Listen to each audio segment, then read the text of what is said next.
Welcome to Daily Plunge. We're in the book of Judges, chapter 13. It's supposed to be verses 1 through 15. Just read the whole chapter. So, once again, it starts off by telling us that, once again, the Israelites did evil in the eyes of the Lord.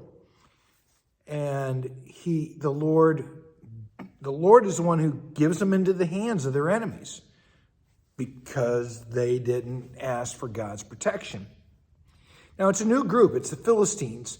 And the truth is that because the Israelites have effectively defeated the small kingdoms of Canaan, now the Philistines are coming in from the coast. And they're filling this power vacuum because Israel's not big enough to do that.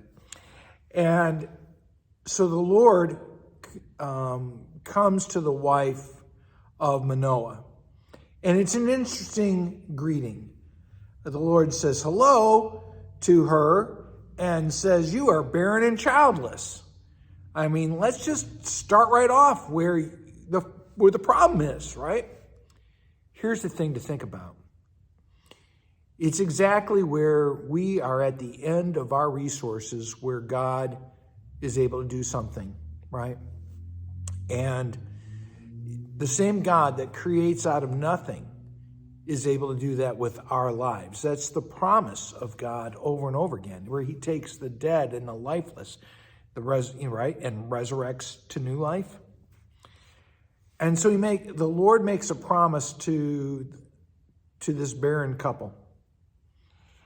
And he makes this promise to the wife, tells her, don't drink any alcohol, don't eat any unclean meat, any unclean food. Remember, these are practical advice in a day without preservatives, without refrigeration. And don't we tell pregnant women now, don't drink alcohol. So, this is good advice. But here's the thing. It says that this child shall be dedicated to God, that it be a Nazarite from birth. This child is on a mission for God. And it talks about not having his hair cut. It's not the source of his strength. It is a sign of his devotion to God. And he has a mission. What is he to do? That God is going to wants to use him to deliver Israel from their enemy.